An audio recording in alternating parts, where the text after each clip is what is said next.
treating you? I'm doing all right. I'd say the world's treating me pretty okay right now.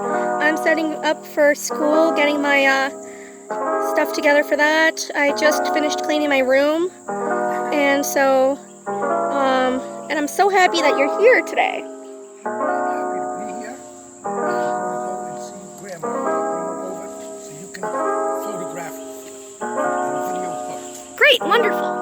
Here we are. We're having dinner outside. We ordered Thai food, and it's really great. It's one of my favorite things. We got mock duck. Hello, everybody. This is my grandma. Hello, everybody else. She's really lovely, and she is one of the reasons why I love stuffed animals so much too, because she also loves stuffed animals. They've been together for like over 60 years. Wonderful. And I love that for them.